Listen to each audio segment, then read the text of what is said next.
Hello. I have been a longtime fan of the books of Chimamanda Ngozi Adichie. I often include her novels Americana and Half a Yellow Sun among some of my favorite books of all time. She is a very intelligent and empathetic individual who writes really meaningfully on a whole range of subjects, including class, grief, feminism, love, race, religion, nationality, and many other subjects. These are all issues which are dramatized in this latest novel.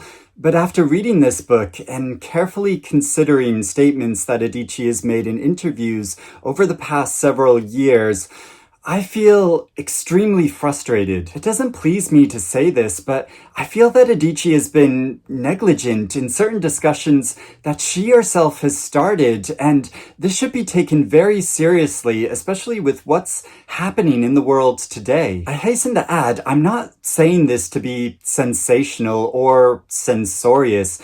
I don't think Adichie should be cancelled. I hope she continues to write and speak and engage with debates while considering a range of opinions. I'm glad she expresses her beliefs and has conviction in her opinions. I'm also not trying to convince anyone not to read her. However, I think a lot of readers are concerned about the controversy surrounding Adichie, so I want to explain my understanding of it and give my thoughts on it, but I'm not trying to be censorious. I just want to describe my own journey reading Adichie and personal thoughts about whether to read her work or not. And I know some people will be annoyed that I'm speaking here about Adichie's beliefs and issues surrounding them rather than just focusing on this new novel. And believe me, in many ways, I'd rather just do that. I think there's a lot to appreciate and enjoy in this novel, and I will speak about that as well. And I also know that there will be some people who will be annoyed that I even read this book at all. So some people like to separate the art from the artist, and of course writers are complicated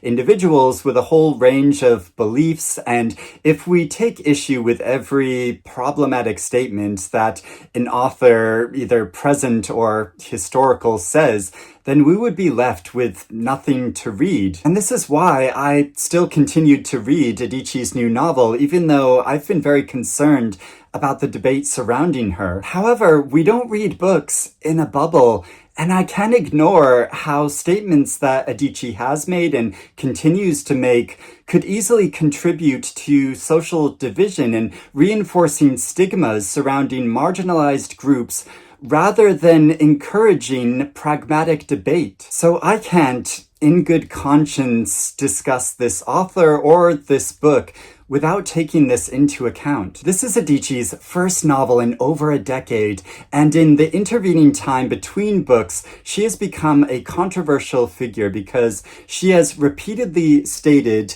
"When people talk about are trans women women, my feeling is trans women are trans women." She's elaborated on this by explaining, "I think the whole problem of gender in the world is about our experiences. It's about the way the world treats us. And I think if you've lived in the world as a man with the privileges that the world accords to men and then sort of change gender, it's difficult for me to accept that then we can equate your experience with the experience of a woman who has lived from the beginning as a woman and who has not been accorded those privileges that men are." There's a certain truth in this statement, and I can see how it's a reasonable point to make. The trouble with this is that it suggests that trans women are inherently privileged because of their upbringing and possess advantages. It doesn't account for the sense of social stigma, discrimination, and gender dysmorphia, which is common to trans experience. Furthermore, this logic easily feeds into conservative rhetoric, which further stigmatizes and legislates against the rights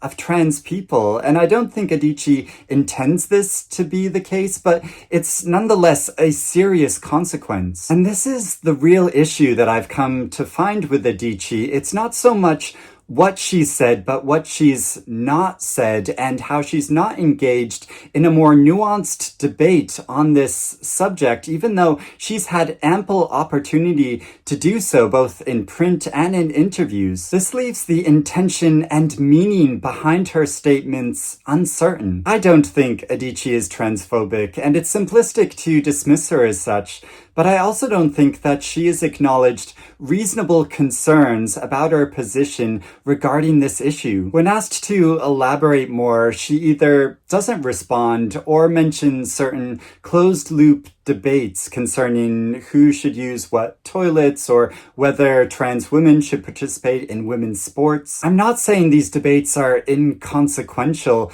but these are the ones that have come to dominate the media and distract from the material ways in which trans people are oppressed. It's dangerous to ignore this because now there is an American president who's openly making transphobic statements, and just recently he presented to the state of Maine, where I was born and raised, an ultimatum to keep transgender athletes out of women's sports, or the state will lose its federal funding. I don't believe that Adichie's values are aligned with this president or the political right, because she's stated that there's a refusal in some parts of the right to acknowledge basic things about humanity. But she also doesn't acknowledge how statements that she has made could easily be weaponized and lead to oppression. So when Adichie defines the identity of a marginalized group to which she does not belong, she ought to be very clear about her intentions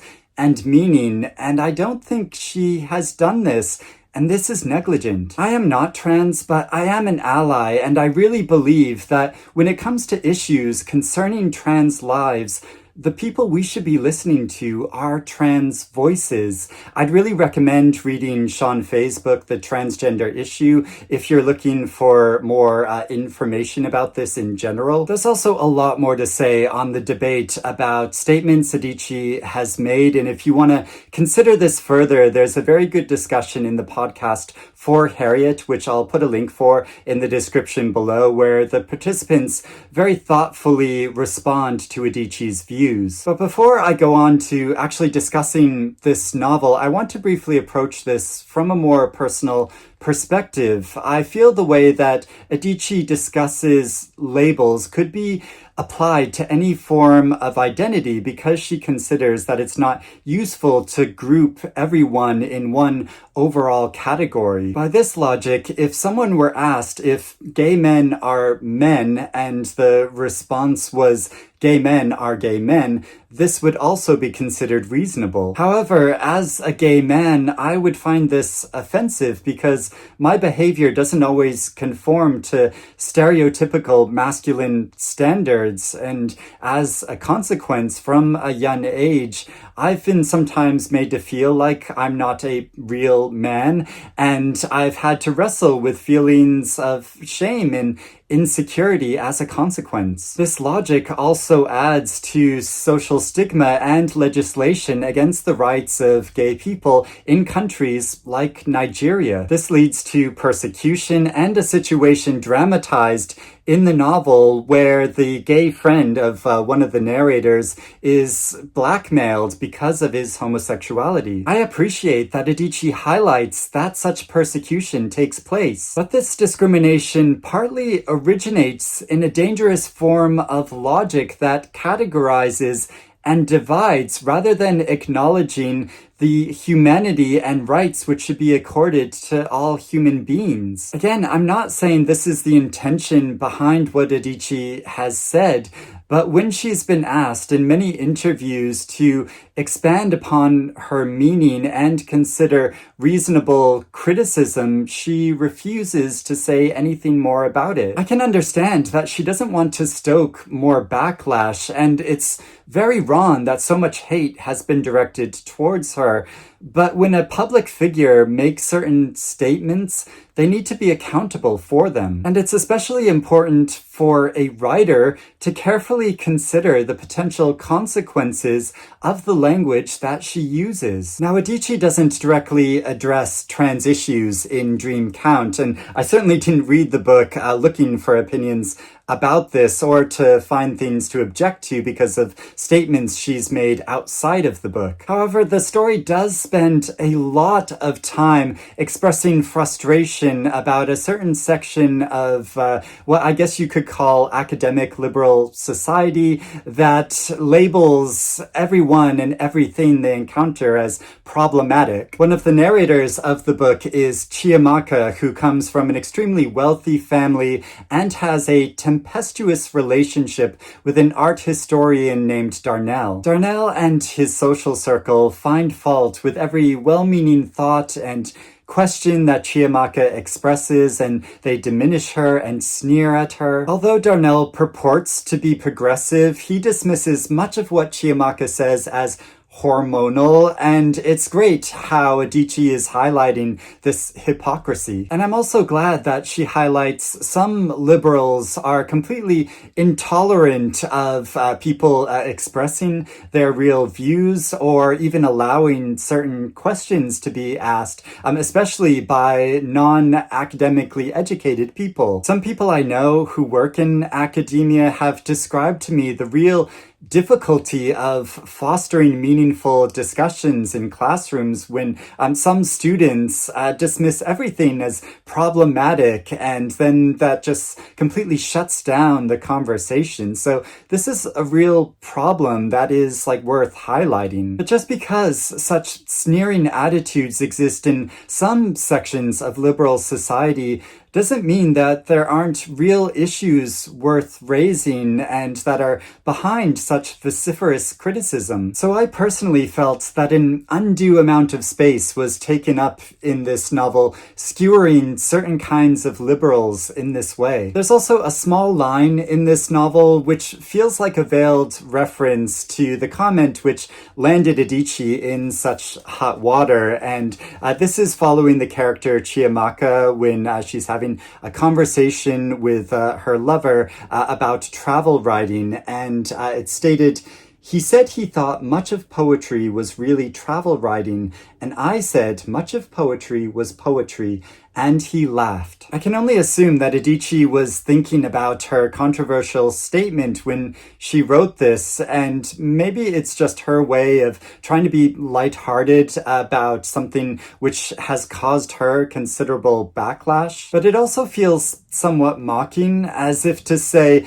are you going to cancel me for saying poetry is poetry as well? The couple in this scene met in an online Jan Morris fan site, and Morris was an influential travel writer who is also a transgender woman. Adichie has remarked in interviews that she knows trans women exist because she has read Jan Morris for years, but merely acknowledging that certain people exist is not the same as speaking about them in a way that grants them the rights and respect they deserve as a marginalized group who is frequently persecuted. Now, even though I find Adichie's remarks on trans women objectionable and potentially harmful, of course, I don't think that invalidates everything she has to say on a whole range of subjects which are dramatized in this novel. The story revolves between the points of view of four distinct women who wrestle with issues to do with work, love, faith, motherhood or potential motherhood, and finding a purpose in life. This also primarily takes place through the recent pandemic, and it poignantly captures the strangeness and uncertainty of that time. It's moving the way it shows how our views on the people we were once romantically in love with can radically change after a certain amount of time has gone by. That sense of thinking back and wondering, why was I so in love with this awful person? There's a line that I found really striking where she remarks that love can be self-damage if in fact it is love. I found a certain scene absolutely heartbreaking when a character was expecting to be presented with an engagement ring. These women's feelings towards their romantic partners are also complicated by social and familial pressure to find the right man and settle down, and also an awareness that they ought to decide whether they want to have children or not soon because they are getting older. This novel has important things to say about beauty standards in the world today, especially for girls and women. At one point, it's remarked that if our daughters do not know how beautiful they are just as they are, then surely we have failed. Misogyny also impacts all of these women's lives, though differently because they are from different social and economic groups. The story shows how today women who succeed in business are frequently vilified, and women who speak up about rape are frequently vilified, and this is something that continues and needs to be addressed. One of the most impactful sections of the novel was based off from a real rape case which never went to trial, not because there was a lack of evidence, but because the female victim was demonized. Racism and issues to do with immigration factor into this case as well. So I found this section of the novel to be really meaningful, but it did feel somewhat crowbarred into a larger story concerning a woman and her friend and her cousin. There's a really touching and beautiful moment in the novel when a character experiences a small act of kindness from a stranger, and it's remarked how we can carry inside us these acts of kindness and savor them. The story also approaches issues to do with religion and faith from an interesting angle, where at one point a character posits that maybe logic isn't the point of faith, maybe succor is the point. A lot of the story concerns the complicated relationship between mothers and daughters and how the form and nature of these relationships changes over time. It's really interesting how the corruption of banking and business are exposed in the story. It also deals with the characters' very complicated feelings about American society. There are a lot of strident opinions expressed by different characters in a way which is often humorous. The character Amalogor runs a newsletter called Dear Men, and several of these cutting and very funny newsletters are reproduced in the text. So this novel deals seriously with a wide range of issues, but takes a humane approach to them, so I frequently felt emotionally and intellectually involved in this story. It's really unfortunate then that my engagement with this novel is overshadowed by statements Adichie has made about trans women. I'm sure some people will feel that this is my fault as a reader and that I should just set my reservations aside to appreciate this novel on its own. But personally, I feel this issue is too important to ignore just for the sake of a novel. And again, it's not the fact that Adichie has expressed her beliefs that frustrates me, but that she's been unclear about their meaning and not engaged in reasonable discussion about them. I'm really confused about why Adichie hasn't done this, because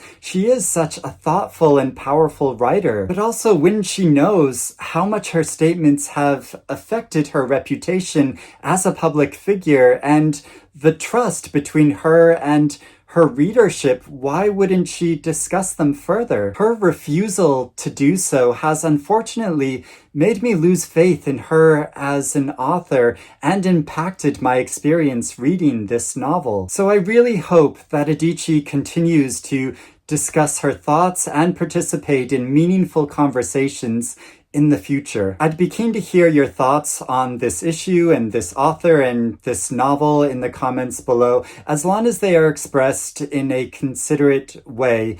Thank you for listening to my perspective.